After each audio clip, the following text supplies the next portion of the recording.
Queridos, vamos iniciar nosso culto. Quero convidar você a se levantar.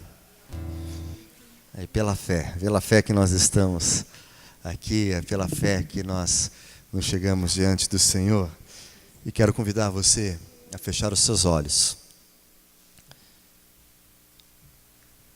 e colocar agora de uma forma mais pessoal diante do Senhor.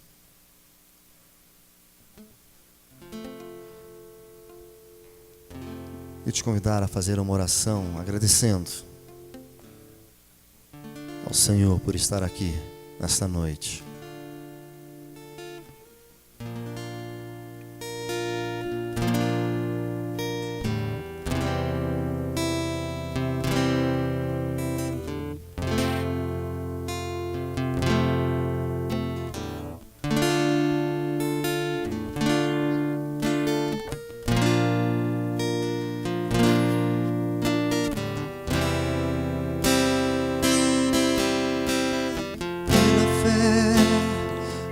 Posso clamar,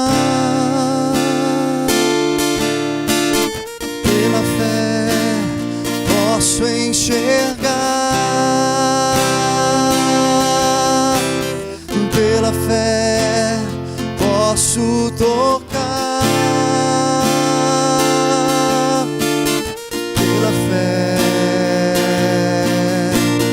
pela fé, pela fé.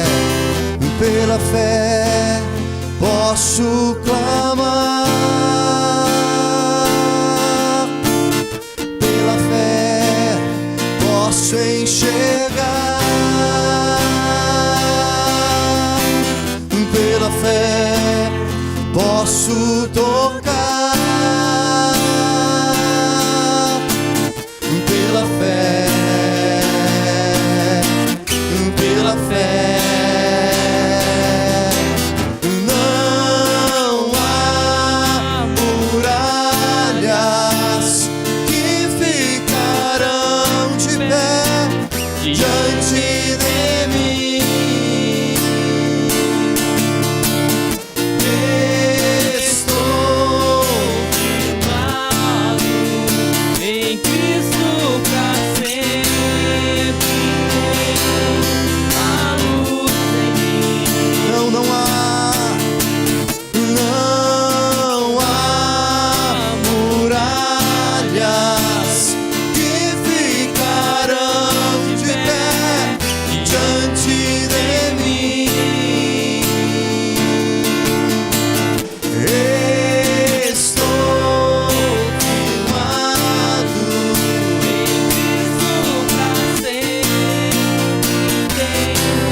luz em nós, a luz de Cristo, e pela fé nós podemos conseguir tantas coisas.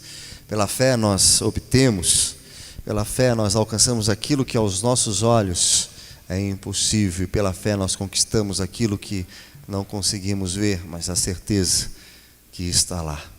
Eu quero convidar você, nesse momento, a se ajoelhar. E essa música, ela fala: confesso a ti, Senhor, que fraco eu sou. Tão fraco eu sou, mas forte tu és. Eu venho a ti, Senhor, sem nada para dar. Só quero pedir, vem e ajuda-me. Eu quero convidar você a fazer uma oração de confissão ao Senhor. Quero te convidar neste momento a se colocar diante do Senhor e confessar seus pecados, confessar aquilo que você tem feito que possa te afastar da presença do Senhor.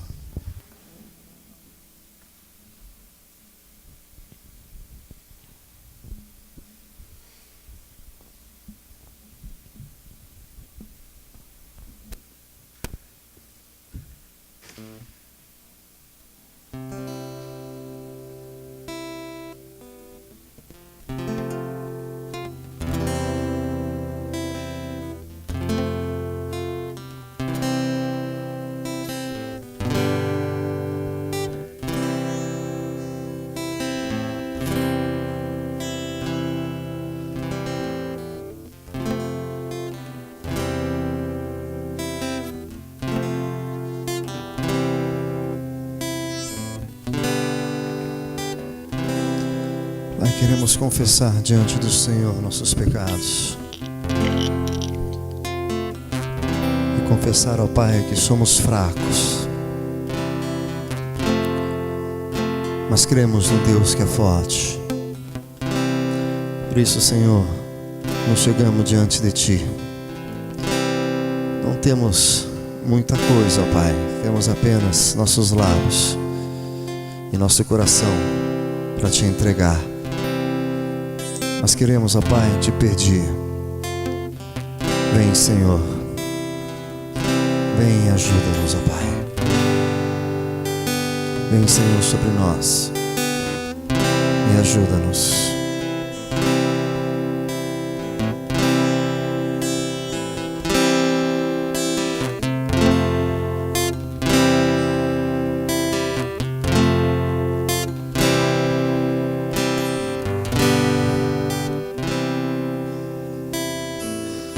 Confesso a Ti, Senhor, que fraco eu sou. Tão fraco eu sou, mas forte Tu és. Eu venho a Ti, Senhor, sem nada pra dar. Só quero pedir, vem, ajuda-me, ó Deus.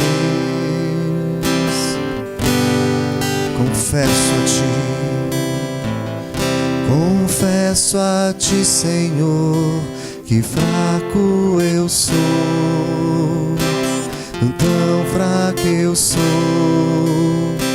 mas forte Tu és. Eu venho a Ti, Senhor, sem nada pra dar. Só quero pedir, vem, ajuda-me, ó Deus.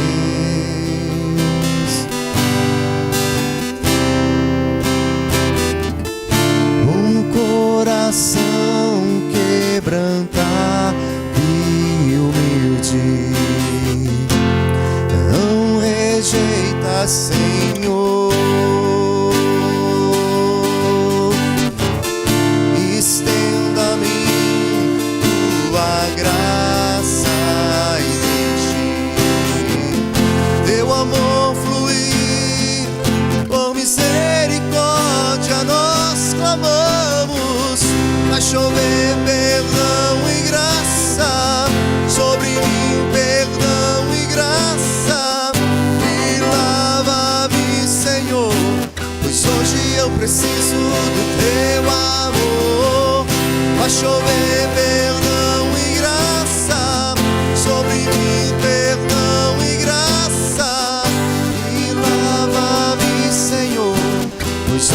eu preciso do teu amor.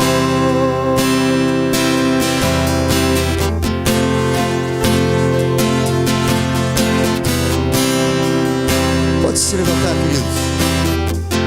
É uma música, é uma letra nova, mas eu quero convidar você a cantar como uma forma de oração. Confesso a ti, Senhor, que fraco eu sou, tão fraco eu sou, mas forte tu és.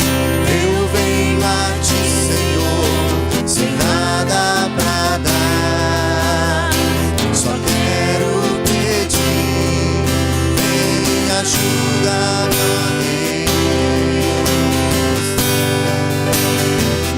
Confesso a ti, Senhor, que fraco eu sou,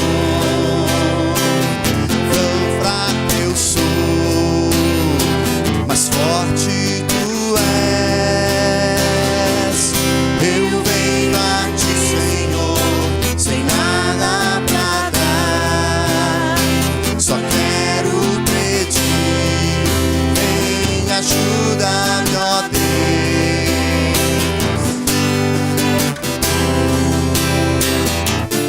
Um coração quebrantado e humilde, não rejeitai, Senhor. Estenda a mim tua graça e deixe teu amor fluir. Por misericórdia nós clamamos, faz chover perdão e graça sobre mim, perdão e graça, e lava-me, Senhor, pois hoje eu preciso do teu amor. Faz chover perdão e graça sobre mim, perdão e graça, e lava-me, Senhor, hoje eu preciso do teu amor.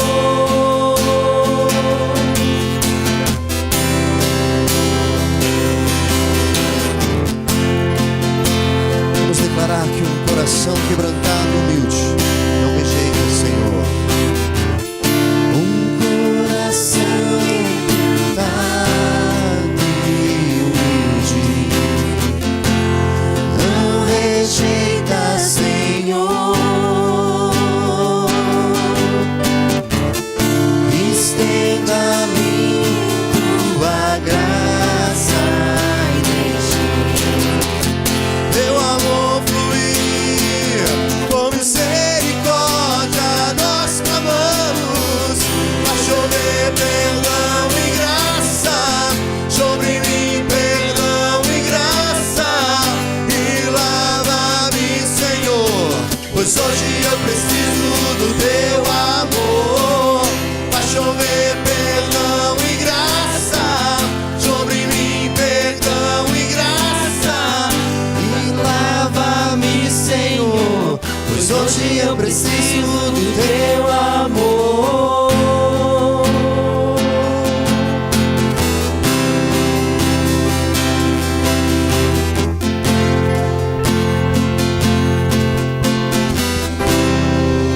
Olha para o teu irmão, eu quero convidar você a orar pela vida dele, pedindo que a graça do Senhor esteja sobre ele. Ore com ele, né? Tem dois aqui, acho que é isso, jura? Vai, tem lá a Samira lá atrás. Isso. Ninguém sozinho, todo mundo junto. E quero convidar você a orar.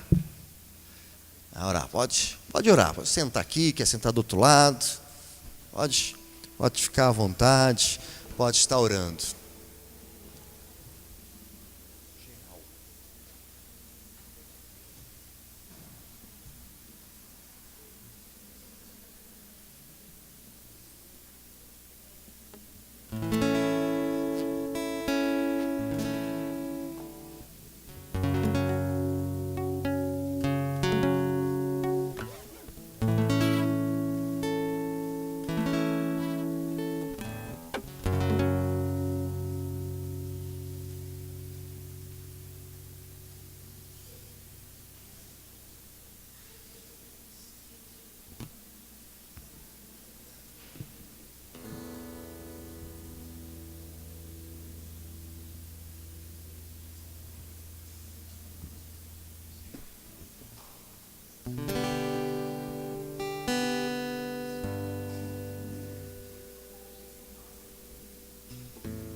sabes tudo que eu preciso antes mesmo de falar.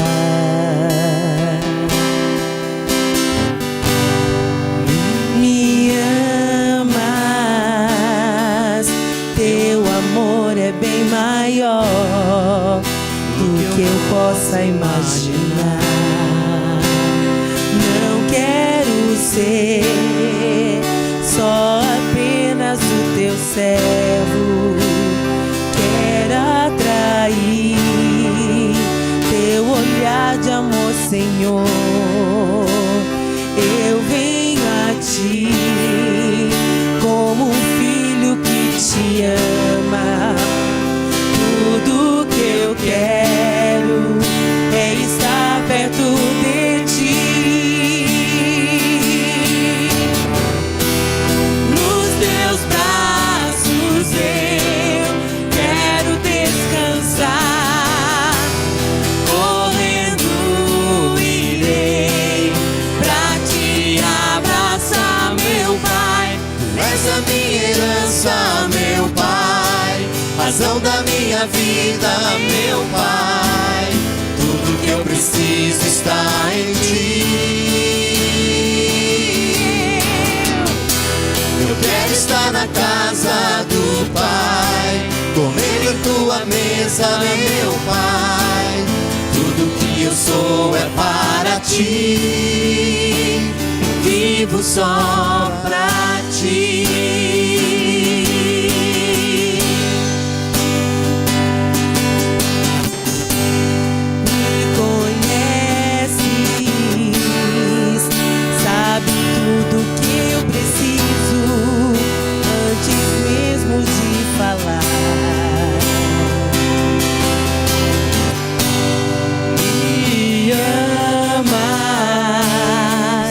Teu amor é bem maior do que eu posso imaginar. Não quero ser só apenas o teu servo, quero atrair teu olhar de amor, Senhor. Eu venho a ti como um filho que te ama. Tudo que eu quero é estar perto de ti. Nos teus braços eu quero descansar.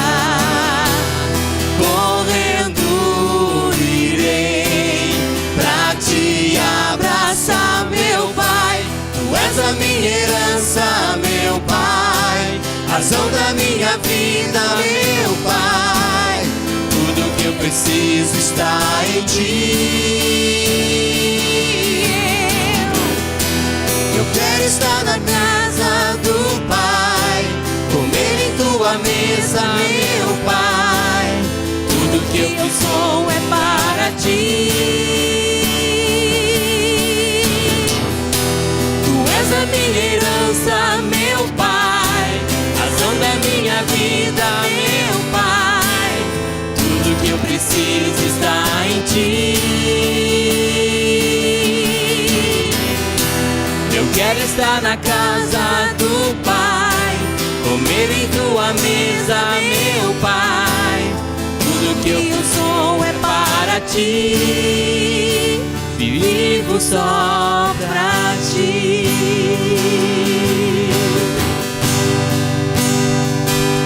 Nós vivemos só para o Senhor, porque o sangue nos libertou. Ele nos leva às alturas onde nós podemos ouvir a voz. Fala de justiça pela vida. Jesus, este é o sangue.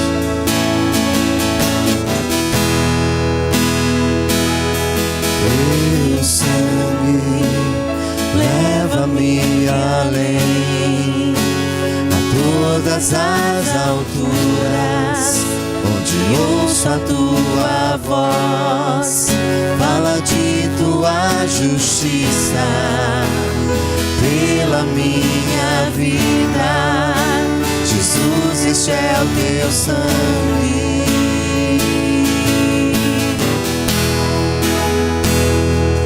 Tua cruz mostra a tua graça, fala do amor do Pai, que prepara para nós um caminho para Ele, onde eu possa me achegar somente pelo sangue.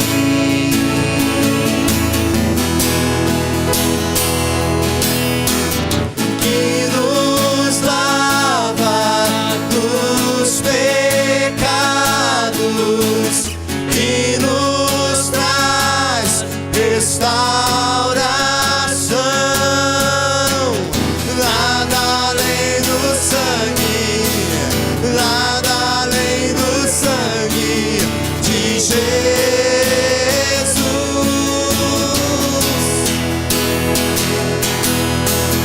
que nos faz brancos como a neve, aceitos como amigos de Deus.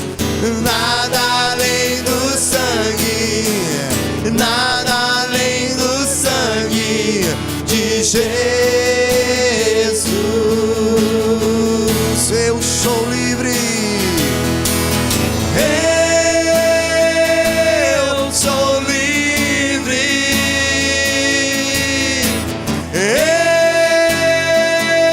Eu sou livre. Nada além do sangue, nada além do sangue de Jesus. Eu sou livre. Eu sou livre.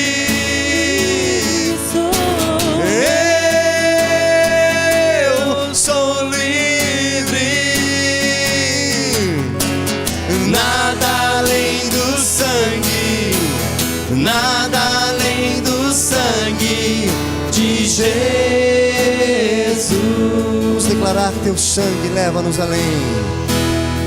Teu sangue leva-me além de todas as alturas, onde ouço a tua voz, fala de tua justiça pela minha vida. Jesus, este é o teu sangue.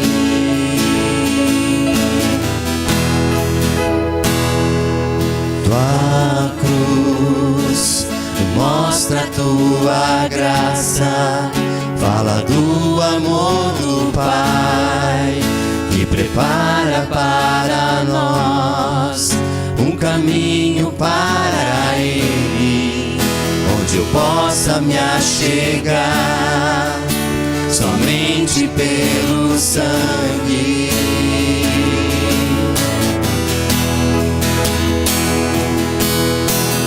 Que nos lava dos pecados, que nos traz restauração. Nada além do sangue, nada além do sangue de Jesus,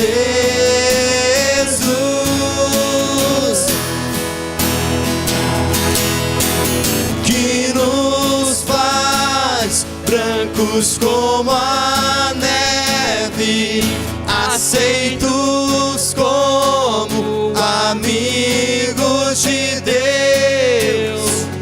Nada além do sangue, nada além do sangue de Jesus. Declare que você é livre. Eu sou livre.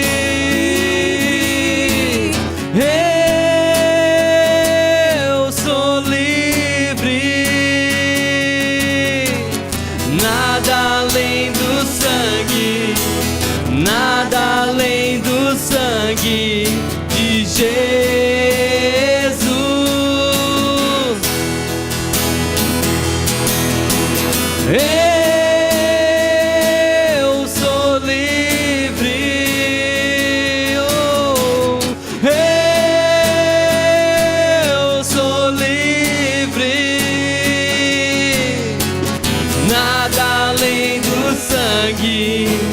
nada além do sangue de Jesus.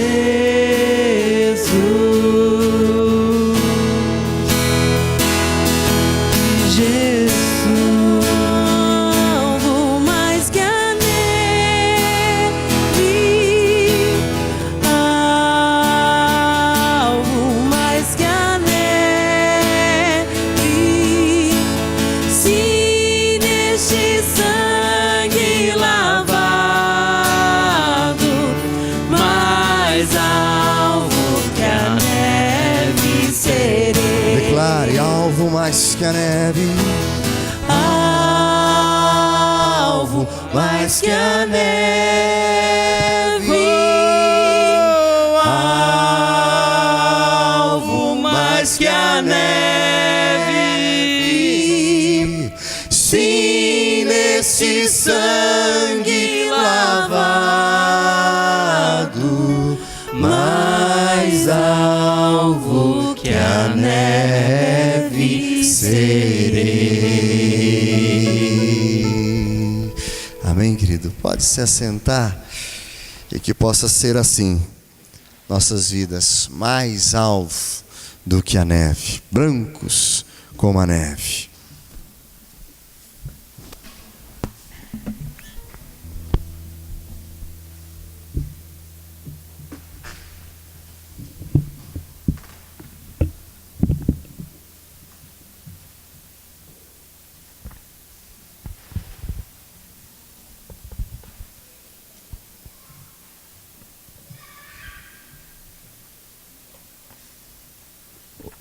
Hoje, queridos, eu quero falar um pouquinho sobre princípios morais que norteiam a família e a sociedade.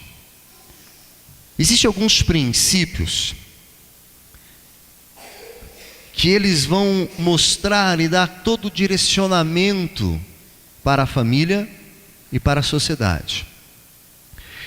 E quando falta esses princípios, a sociedade padece.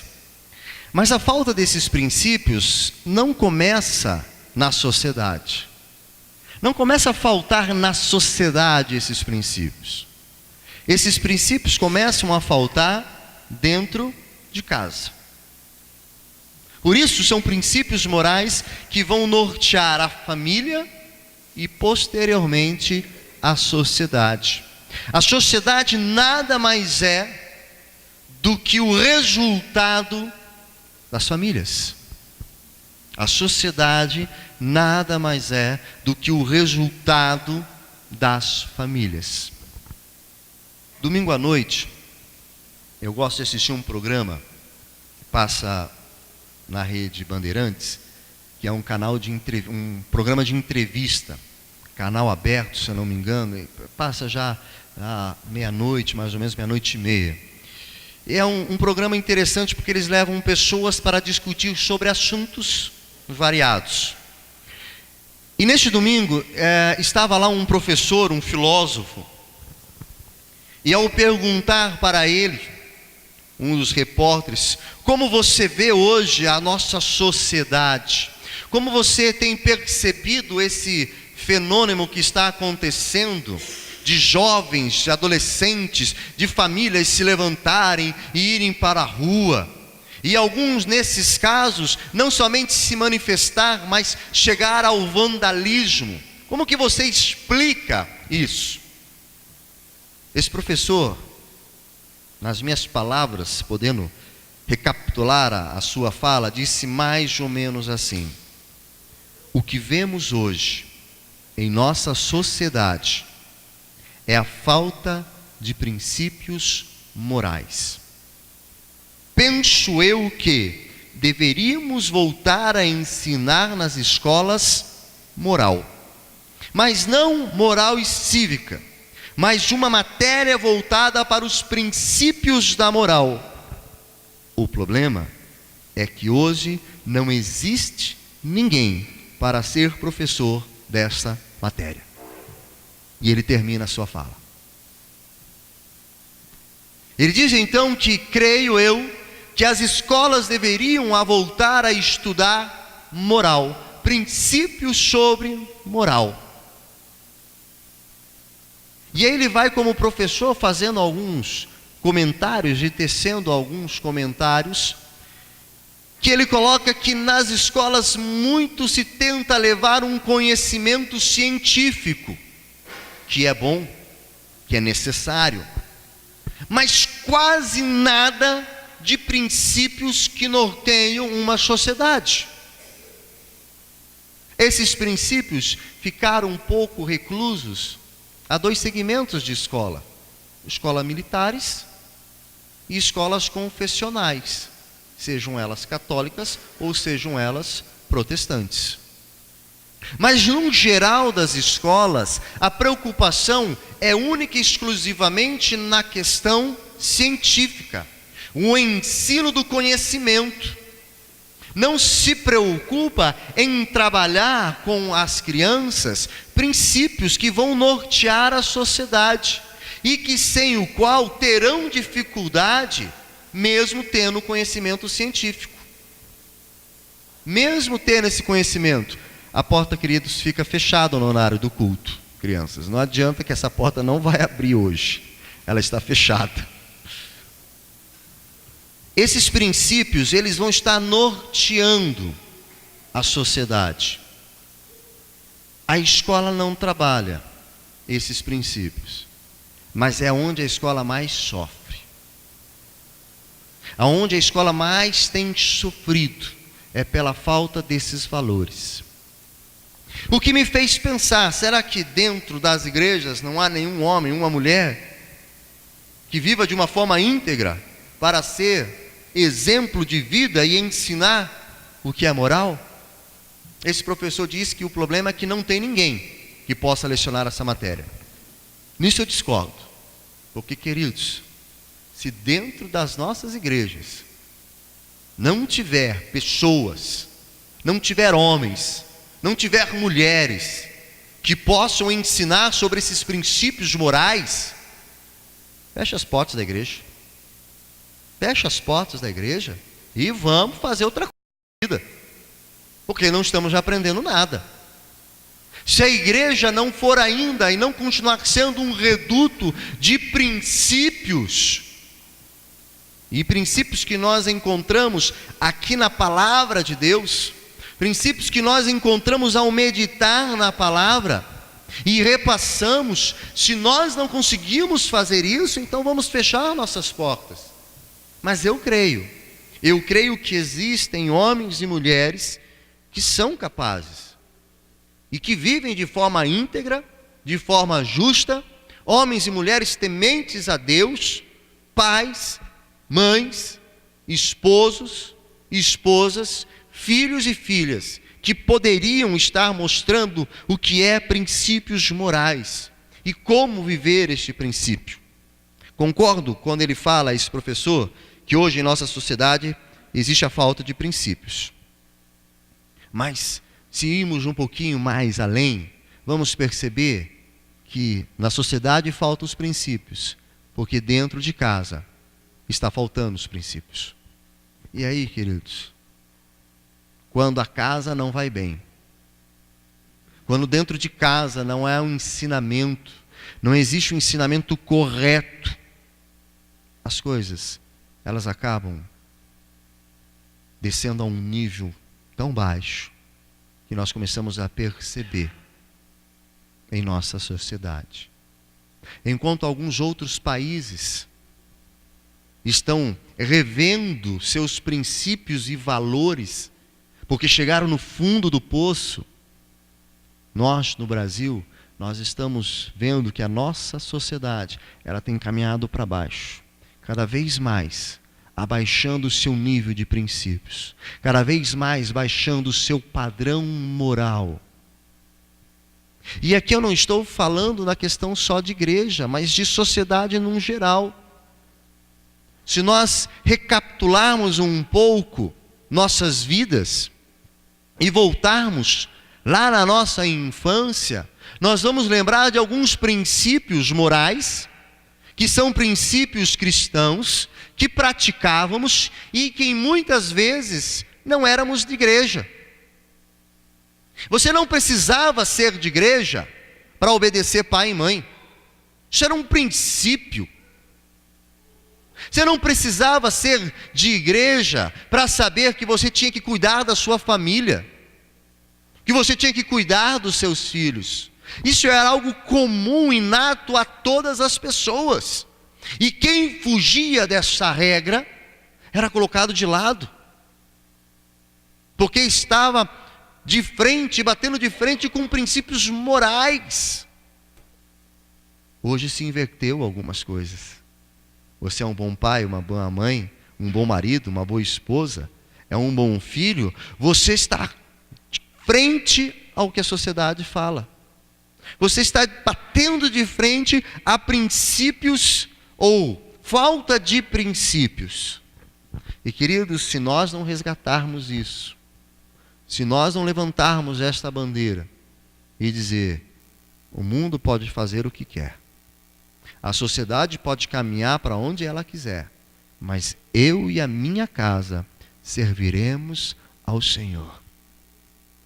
E quando nós falamos que eu e a minha casa serviremos ao Senhor, eu e a minha casa seguiremos os princípios pautados na sua palavra.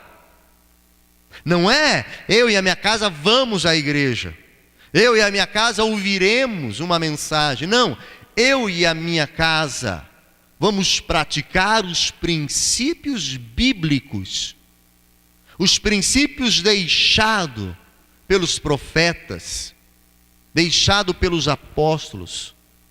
Princípios esses que foram inspirados por Deus para que nós hoje pudéssemos estar lendo e praticando em nossas vidas. E quando falamos em família, queridos, há 4 princípios básicos, mas tão básicos, de rudimentares, mas tão pouco praticado. Mas tão pouco praticado nos dias de hoje. Abra sua Bíblia em Êxodo, capítulo 20.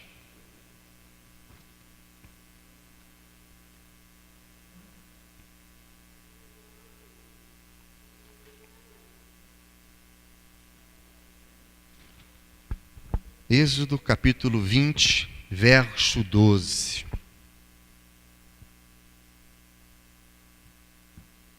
Mandamento com promessa. Honra a teu pai e a tua mãe, para que se prolonguem os dias na terra que o Senhor Deus te dá. O texto, queridos, não está dizendo que eu preciso honrar pai e mãe porque eles são bons, ou porque eles me amam, porque me protegem. O texto não coloca que eu tenho que honrar pai e mãe porque eles são bonitinhos. O texto deixa muito claro e diz apenas: honra teu pai e tua mãe. Não há condições ou pré-condições para fazer isso. Simplesmente honre teu pai e tua mãe. Como é que nós podemos honrar pai e mãe? Honramos pai e mãe quando obedecemos. Honramos pai e mãe quando valorizamos, quando cuidamos. Há muitos que quando já são crianças não obedecem e não dão ouvidos a pai, nem a mãe.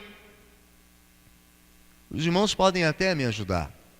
Se nós pegarmos jornais da década de 80, eu não sei se naquela época Tribuna já existia, mas deveria ter algum jornal sanguinário da época. Deveria ter algum jornal que quando você torce, escorre sangue. Se tinha um jornal, e provavelmente tinha, e se você lembra de alguma notícia, você vai pegar naquele momento de obituário, ou de assaltantes, assassinos que foram pegos, que foram mortos. Você vai pegar uma faixa etária que estava acima dos 25, 30 anos. Eram essa faixa etária. Quando você pegava as pessoas que eram presas porque cometiam algum delito, era acima dos 25, dos 30 anos. Morria-se depois dos 30, mesmo o malandro, mesmo o assassino, mesmo aquele que cometia crimes. Aí eu pego esse versículo, leio ele e começo a fazer uma comparação com os dias de hoje. E pego qualquer um desses jornais sanguinários que só está interessado em mostrar desgraça.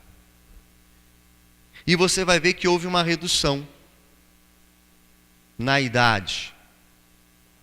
Aonde era acima dos 25, dos 30 anos, hoje já é 14, 15, 17. Se você for em presídios, o que você vai encontrar de pessoas com menos de 30 anos e que já estão com as suas vidas sendo ceifadas, porque esse sistema que nós temos no Brasil não recupera ninguém, nem física, nem mental, muito menos espiritual. Ficam doentes, claro que estão lá porque cometeram algum tipo de crime, mas o sistema deveria trazer algum benefício para eles, o que não traz. Então as suas vidas vão sendo ceifadas. Existe um projeto, ou tenta-se cada vez no Brasil, e agora vai ser uma das discussões para os pré-candidatos e candidatos à presidência, sobre baixar a maioridade penal. Já se discute 16, alguns 14. É isso aqui, queridos. Falta desse princípio. Quando crianças, adolescentes, jovens deixam de honrar pai e mãe, eles colocam em risco a sua própria vida. Porque é um mandamento com promessa, para que se prolongue os teus dias na terra. Ora, português bem básico. Não sou muito bom em português, mas um português bem básico. Se nós formos trabalhar o contrário, antônimo, né? Nós vamos trabalhar isso. Não honre teu pai e tua mãe, e os seus dias serão curtos. É isso aqui o versículo. Esse é o versículo. Deixou de honrar pai e mãe, você está pedindo para que os seus dias sejam curtos. Ah, Deus vai te matar? Não, não é esse o contexto. Mas pai e mãe nos conhecem e sabem as coisas. Quando pai e mãe falam, não vá lá, filho. Não faça isso. Não caminhe por aquele caminho. Não fique andando com aquelas pessoas. Parece que pai e mãe têm um sexto sentido. Eles têm um sexto sentido. E os filhos não obedecem. E ao não obedecer, eles colocam em risco a sua própria vida. Hoje, cada vez mais, nós vemos menores usando drogas. O crescimento de menores em quadrilhas, em bandos, nos assaltos, em homicídio, tem crescido vertiginosamente, cada vez mais, colocando em risco a sua própria vida. E quando você vai falar com essa turma, eles reconhecem e dizem, essa vida é curta. Essa vida é curta. Poucos chegam aos seus 30, 40 anos. Poucos chegam.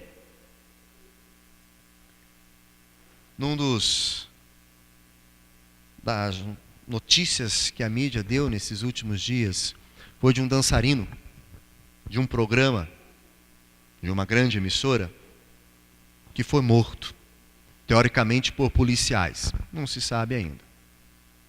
E apareceu ele lá num beco, com um tiro. E aí houve toda aquela confusão, porque foi os policiais que mataram um inocente. E a mãe sai em defesa. É mãe. Nada mais e nada menos o que ela fez, é mãe, então ela vai sair em defesa do seu filho.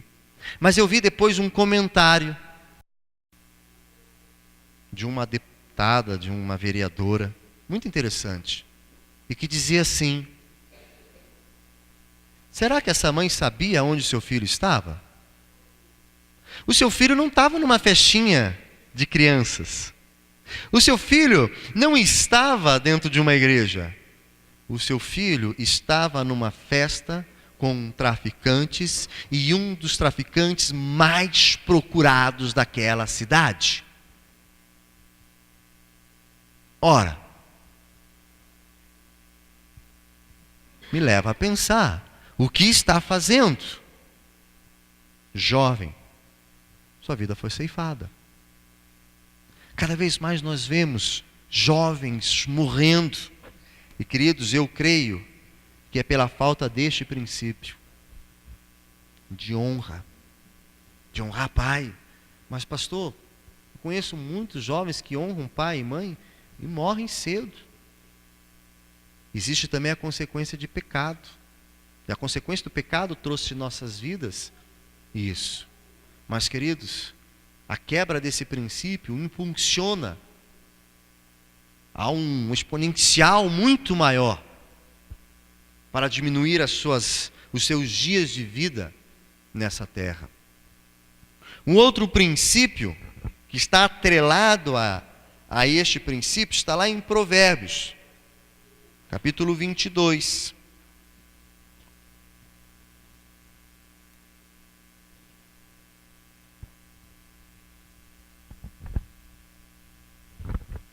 Provérbios capítulo 22, verso 6. Ensina a criança no caminho em que deve andar, e ainda quando for velho, não se desviará dele. Ora, há um princípio que norteia a família e a sociedade. Quando o pai e a mãe chamam, vem cá, o que aconteceu? Vem cá, me escute, me obedeça. Quando o filho, com 4, 5 anos, chega da escola com um carrinho que não é dele, e a mãe e o pai perguntam: de quem que é esse carrinho? Coleguinha me deu.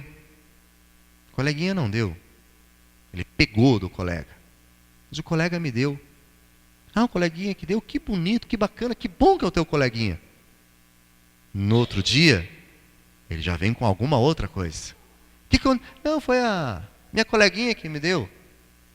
E ele vai fazendo isso, e ele vai percebendo que não há consequência nenhuma sobre o seu ato. Ora, quanto mais ele crescer, mais coisas ele vai querer. E se não foi ensinado e corrigido, eu lembro de uma das vezes que acho que foi o Azaf, trouxe um brinquedinho, e depois nós fomos confirmar. Foi dado, não foi? Porque criança tem essas coisas. Elas estão brincando, gostou, tudo ela pega. Tem que ensinar. Não é assim. Essa falta de ensinamento, dos pais tem levado muitos filhos a se corromperem. Eu contei numa das reuniões dos homens, e eu não lembro mesmo, querido, se é um fato verídico ou se é um conto, mas exemplifica muito bem essa história. Um homem preso nos Estados Unidos, condenado à pena de morte. Seu último pedido: quero ver a minha mãe. Então vem a mãe, e a mãe achava que ele ia pedir perdão e desculpa pelos seus erros, iria fazer alguma coisa que trouxesse paz ao coração da mãe. Ele abraça essa mãe, e a mãe lhe abraça muito forte. De repente, ele morde a sua orelha e lhe arranca um pedaço. A mãe, assustada, horrorizada com aquilo, se afasta do filho e pergunta: filho, por que você fez isso? Ele olha para a mãe e disse: é para que você lembre, se você tivesse me corrigido na minha infância e tivesse me ensinado as coisas certas, talvez hoje eu não estaria indo para a morte. Eu não estou dizendo que é culpa do pai e da mãe, mas muitas vezes nós pais erramos quando não ensinamos o que é certo aos nossos filhos. Não ensinamos. E pais podem ter uma certeza: quando nós não ensinamos, alguém ensina. Quando nós não ensinamos, alguém ensina. Então nós precisamos entender e compreender que quando faltamos com esse princípio de ensinar a criança no caminho em que deve andar, ela vai crescer e ela vai seguir qualquer caminho. Qualquer caminho. E este é um princípio bíblico e também era um princípio que norteava as famílias no passado. Quando o pai olhava para o seu filho e o seu filho crescia, não importava o emprego, não importava o que ele fazia, mas se ele cresceu, constituiu uma família, não rouba, não matou ninguém, ele vai dizer: que meu filho, lá no passado deu gente, ficou gente. Era uma preocupação do pai e da mãe em ensinar aquilo que era certo para os filhos. Isso pode, isso não pode, isso é certo, isso é errado. Mas as gerações foram passando, as gerações foram mudando, e chegamos nessa geração, onde o pai e a mãe vão falar com o filho se levanta o dedo e: quem é você? Quem é você? Queridos, nós temos que ensinar. E a Bíblia fala que muitas vezes o ensino é com correção. Esse caso foi do Nicolas. Eu lembro muito bem que foi do meu caçula. Estávamos na Lapa, e aí nós fomos corrigir, porque ele tinha errado. É filho de pastor, mas de vez em quando ele erra. Não é sempre, só de vez em quando, né, filho? E quando fomos corrigir, ele olhou para nós: eu tenho os meus direitos. Tenho ECA. Ele tinha o quê? 6 anos. 6 anos. Tenho os meus direitos. Vou lá já lhe mostrar os seus direitos, que eu também tenho os meus como pai. E resolvemos já a situação. Rapidinho ele aprendeu sobre direitos. Muitas vezes as crianças estão se levantando e estão mandando em pai e mãe. Queridos, isso é uma vergonha. Sai na rua, filho manda em pai, filho manda em mãe. Eu não quero isso. Eu não quero aquilo. Não vou comer isso. Não vou vestir isso. Como se mandasse. Não manda, não compra, não ajuda em casa, mas acha que é o rei, a rainha. Queridos, quando nós não ensinamos, nós não estamos criando filhos, estamos distorcendo personalidades. E quando eles se tornarem homens e mulheres, eles vão querer fazer segundo aquilo que eles viveram. Você não ensinou o que é certo e errado, depois que cresceu já era. Não vai haver padrão de moral na vida dele. Não vai haver princípios na vida dele. Necessário. Efésios 5:25. Terceiro princípio básico.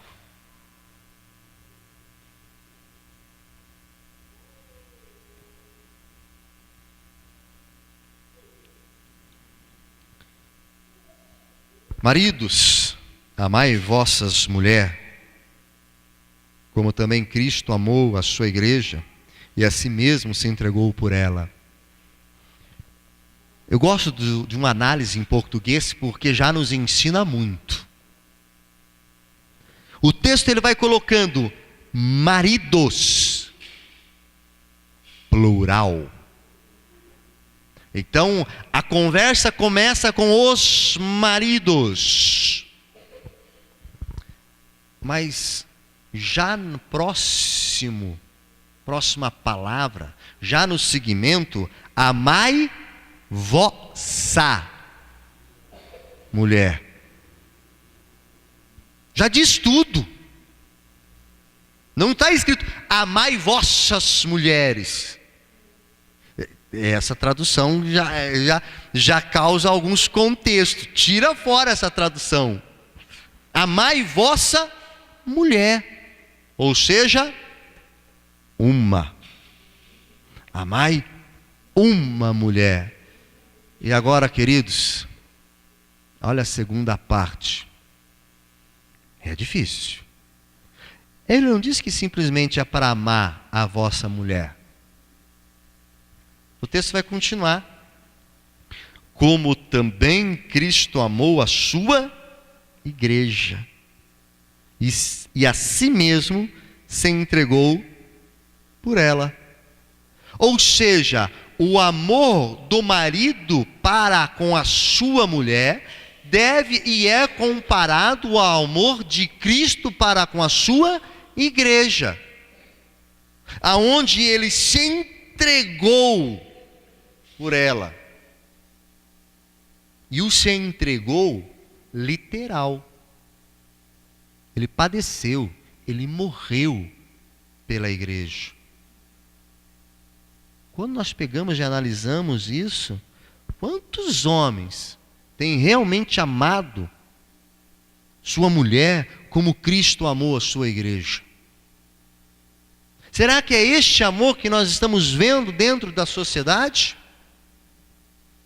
Será que é esse amor que nós vemos? Se nós formos agora para Efésios 5:22, voltarmos um pouquinho, as mulheres sejam submissas ao seu próprio marido como ao Senhor. Mulheres, não me entendam mal, não vou ser machista aqui, mas quando fala serem submissas aos seus maridos, ao seu marido, é uma coisa, mas o texto vai um pouquinho mais além. Ele vai um pouquinho mais. Como ao seu Senhor. Ou seja, a submissão, ela está atrelada à minha submissão a Deus. Como eu respeito a Deus, eu respeito o meu esposo. Como eu me coloco diante de Deus, eu me coloco diante do meu esposo. É o que nós temos visto em nossa sociedade. E a quebra disso, em muitas vezes, não é das mulheres, é dos homens. Porque tem deixado de exercer o seu papel dentro da casa. Tem deixado de cumprir o seu papel como homem, como provedor, como agente de Deus para trazer espiritualidade para dentro de casa. Tem deixado mulheres assumirem seus papéis que não são delas. Cada integrante dentro da família tem o seu papel, tem a sua função. E quando há a quebra dessa função, a quebra dos princípios que norteiam uma família e que norteiam uma sociedade. Queridos, esses 4 princípios são princípios elementares, rudimentares, fundamentais para o bem-estar de uma casa. Quando um desses princípios aqui não é cumprido, quando um desses princípios não é deixado de lado, há problema dentro de casa. Há rompimento dentro de casa. E quando há o rompimento dentro de casa, a sociedade fica como ela está. Sem parâmetro, sem princípios, sem algo que possa norteá-la, mostrando aquilo que é o certo. Existem sim homens e mulheres dentro de igrejas, pais, mães, filhos, que possam ser exemplo e que poderiam sim serem professores, de princípios morais dentro de nossas escolas. E falo isso com uma clareza e uma certeza muito grande, pelo exemplo que eu vou dar a vocês. E aí estaremos encerrando nossa reunião.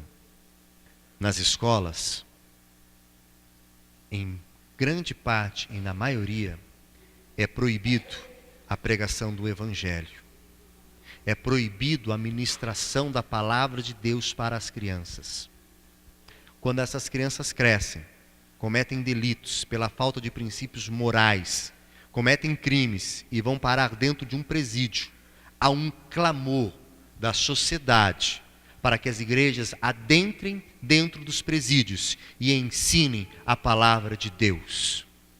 Ora, se a palavra de Deus pode ser usada para restaurar vidas, para transformar vidas, depois dessas vidas serem arrebentadas e quebradas, destroçadas pelo pecado, não é a mesma Bíblia que poderia ensinar na infância padrões morais para que essas crianças não chegassem a esse ponto?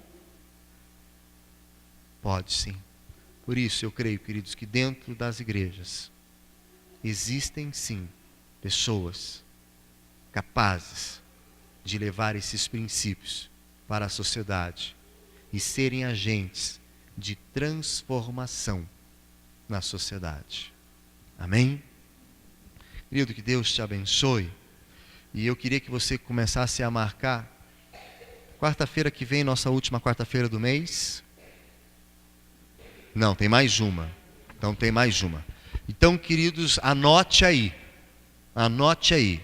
Última quarta-feira do mês. Como que é o nome do culto? Culto da chave.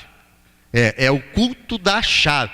Pastor, que história é essa do culto da chave? Você tranca a sua casa, tira todo mundo de casa e traz para a igreja. Esse é o culto da chave. Você vai fechar a sua casa e não vai deixar ninguém dentro dela. E que se ficar, vai ficar trancado também. Você vai trazer.